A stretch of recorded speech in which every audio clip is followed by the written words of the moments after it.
Pesanteur, ça c'est Allah qui a décidé. Le jour de Qiyamah, quand on dit que les mers vont monter et tout, il n'y a plus de pesanteur? Non, il n'y a plus de pesanteur. C'est le même dunya, mais il n'y a plus de pesanteur. Pourquoi? Parce qu'on met le pied dans le alamul rêve, dans le monde de l'invisible. Donc c'est plus pareil là. C'est pas les physiciens, c'est pas Newton, c'est pas Oldtown, je ne sais pas quoi, qui va dire que non, ça c'est telle loi, c'est là, wallah.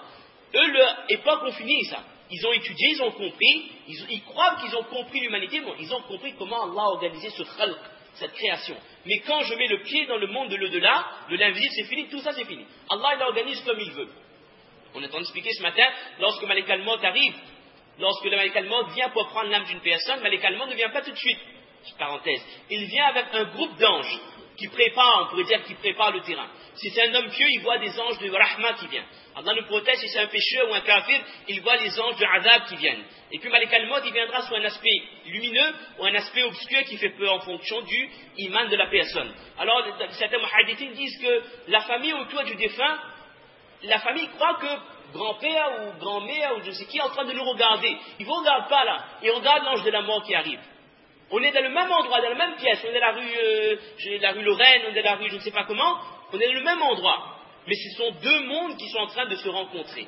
Mais mes yeux ne peuvent pas détecter le monde du rêve, de l'invisible.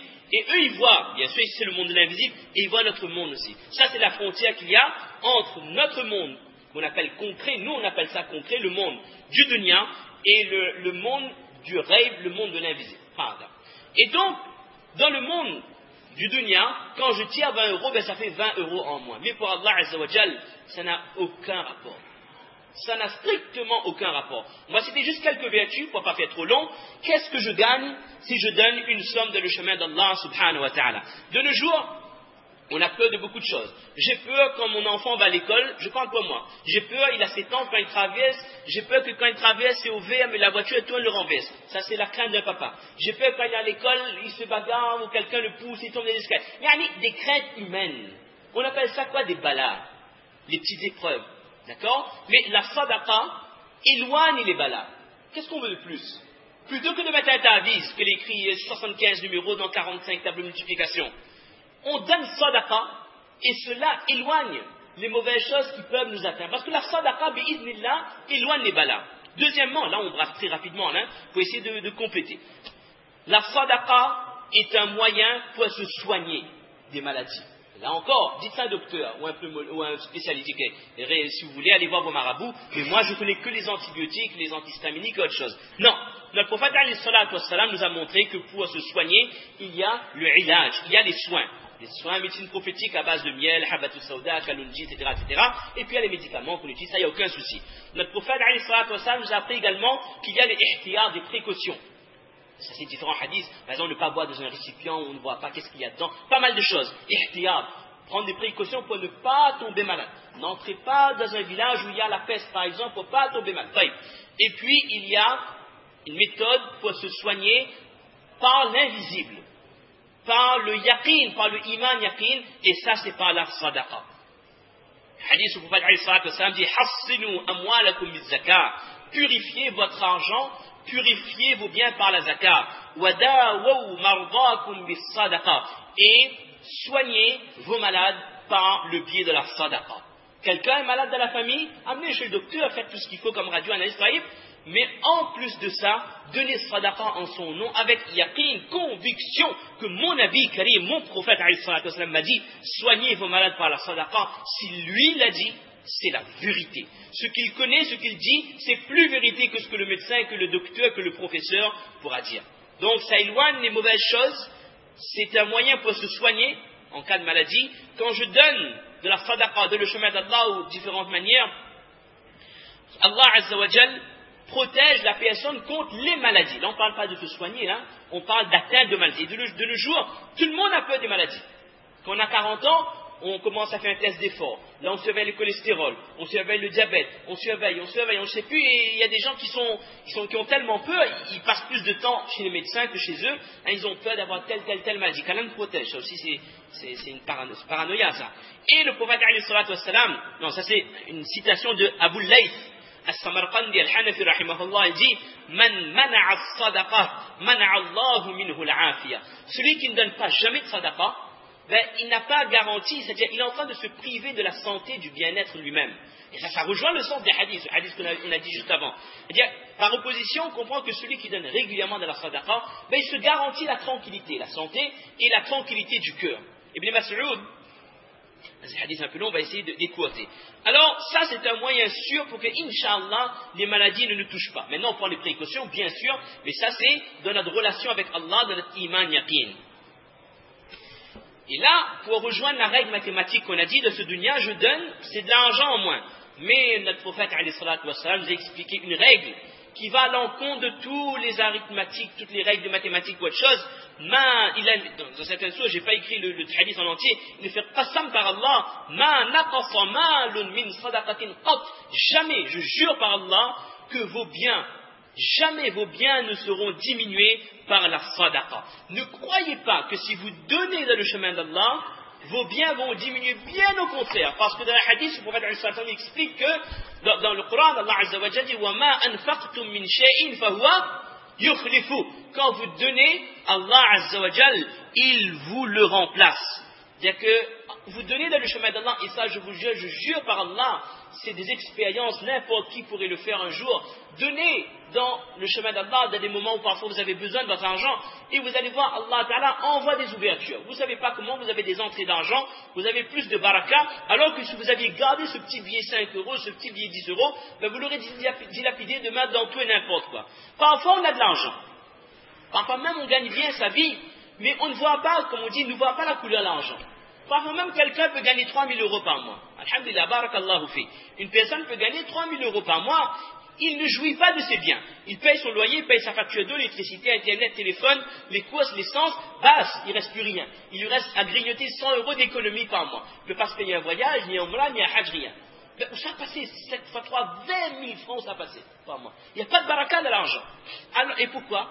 Parce qu'on n'a pas pris conscience que si je donne une partie de mon revenu pour Allah, dans le chemin d'Allah, de différentes manières, le mot sadaqa est très large, on va expliquer, Allah Azza wa Jalla va mettre une baraka dedans. Et ça va à l'encontre des lois physiques.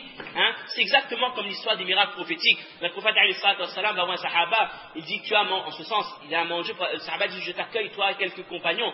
On va dire, même toute l'armée. Le sahaba, il angoisse. Il savoir ce moment, il dit, il y a un problème là, il m'a mis de manger. Le prophète amène l'armée de 200 mounes. Comment ça a fait? Et en ce sens, je retraduis les autres. Le prophète me dit, n'ouvre pas et tout, c'est moi, je mets ma main dedans. Le prophète, le mu'ajiza du prophète sallam, tout le monde arrive à manger, et quand il regarde, il reste encore. Ça, c'est mu'ajiza. Miracle prophétique, Allah il met baraka. Sur le plan mathématique, physique pur, c'est inexplicable. Mais là, il y a le monde de l'invisible qui est entré en contact avec le monde du visible. Quand Allah va sur Nusrat, c'est autre chose. Ma'arakatu Badr, 313 musulmans contre plus de 930 à peu près kuffar, on voit des gens qui tombent. Subhanallah, le monde de l'invisible vient dans le monde du visible. Les malaïkas, ils finissent avec les kuffars directement. Les malaïkas, ils descendent du ciel et ils vont lutter contre les ennemis du prophète sallallahu alayhi wa sallam. Mes chers frères, ayons conviction que je donne dans le chemin d'Allah, Allah Azza wa Jalla va me donner plus encore. Plus que je gagne, Allah va mettre une baraka dedans. Il y a des gens avec un SMIC, ils vivent mieux que des gens qui ont 3 000 ou 4 000 euros de rente. Parce que Allah met la bénédiction de l'eurosier, bénédiction dedans. Parfois, ça arrive ça. Quand vous voyez, vous sortez de masjid, collège du Jum'a, l'un billet 10 euros dans la poche, vous dites, ça passe pas à la fin du mois et tout, Inch'Allah le mois prochain, vous arrivez, votre voiture, vous avez un PV, 11 euros. Alors, vous n'avez pas donné là, on vous prend de l'autre côté. Wallahi, ça arrive. Et ça arrive souvent. Vous ne donnez pas, et de la même manière, quand quelqu'un y a ta'lim, quelqu'un dit, non, si c'est ta'lim, dit non, va un petit peu pressé. Vous arrivez devant un imbécile, il cause des coups de football ou de je ne sais quoi, vous arrivez de case en retard, où il n'a eu ni ta'lim, ou il n'a eu ni repas en famille, ou autre chose, vous avez tout perdu. Vous avez consacré le dunya, faites passer le dunya avant le din, et vous perdez tout. Pareil, mes chers frères, gardons le yaqin dessus. On va continuer, on ne va pas trop s'attarder sur les détails. Et réellement, en conclusion, réellement, ce que je donne dans le chemin d'Allah, ce que je donne pour Allah subhanahu wa ta'ala, sans attendre un retour. Et quand je dis donner, c'est donner ce que j'aime. Et le meilleur sadaqa, c'est ce que vous donnez quand vous en avez besoin. Si j'ai 1 million d'euros dans ma banque, Inch'Allah, un jour ça arrivera, il faut donner plein de sadaqa. Si j'ai 1 million d'euros, mais vous faites plus que mon lissable, si j'ai 1 million d'euros dans ma banque, je donne 10 euros. Est-ce que c'est comme quelqu'un qui a 100 euros dans sa banque, il donne 10 euros. Là, Wallah, c'est pas pareil. Le niveau de sacrifice n'est pas pareil. Voyez? Et Allah, il juge quel sacrifice j'ai fait. Est-ce que c'était dur pour moi? Est-ce que c'est vraiment un mujahada? Si c'est un mujahada, plus le mujahada est grand, plus Allah Ta'ala va récompenser. Et puis également l'autre règle, on n'atteindra jamais la piété tant qu'on ne donnera pas de ce qu'on aime. Par exemple, la meilleure sadaqa de mois de Ramadan, c'est donner à manger aux pauvres. Qu'est-ce qu'on donne à manger aux pauvres? Donne à manger ce que tu vas manger ce soir. On a déjà expliqué ça. Si ce soir, nana biryani, ou nana badaba, ou il y a champ, katla, je ne sais quoi, donne pas le nem que finira en moyenne frigidaire hier. Donne pas le kari, le riz finit vert, la moisi dessus. Ça c'est pas ça, d'accord? Allah, il est pur, la yaqbalu illa tayyib. Allah est pur, il n'accepte que ce qui est pur. Donc les règles qu'on donne donner de ce qu'on aime et donner quelque chose de conséquent qu'on voit que c'est un mujahada qu'on fait. Donc, ce que je donne dans le chemin d'Allah, c'est vraiment ça qui reste. Et là, vous voyez ce hadith que je vais vous citer, ça, personne ne pourra comprendre. Ceux qui n'ont pas iman, ils vont dire que vous êtes malades, vous les musulmans. Vous comprenez le monde à l'envers, votre cerveau est monté à l'envers ou quoi? Vous ne comprenez pas comme nous. Sadaqa, uhdiyat shatun ila nabi alayhi salatu wassalam. On va dire en français. Le prophète sallam reçoit en cadeau une chèvre, la viande, quoi, un cabri. Un pauvre vient, il demande à Aïcha radiallahu anha la sadaqa. Et Aïcha radiallahu anha donne un morceau de viande. Et ainsi de suite. Il y a d'autres qui viennent, Aïcha donne, jusqu'à ce qu'il reste, subhanallah, jusqu'à ce qu'il reste un tout petit morceau de viande. Et le prophète alayhi salatu wassalam, il rentre chez lui et il demande à Aïcha, hal min shay. Ça c'était l'habitude du prophète sallam. Lorsqu'il rentrait chez lui, il demandait, est-ce qu'il y a quelque chose à manger? S'il y a quelque chose à manger, on mange. S'il n'y a pas, subhanallah, Allahumma inni rasumu ghadan laka faghfir li ma qaddamtu wa ma akhar. Ça, c'était le Nabi Karim, afdal al-makhluqat. Il rentre chez lui, il n'y a rien à manger. Il dit, alhamdulillah, il jeûne jusqu'à ce soir. Ça, c'était notre prophète alayhi salam.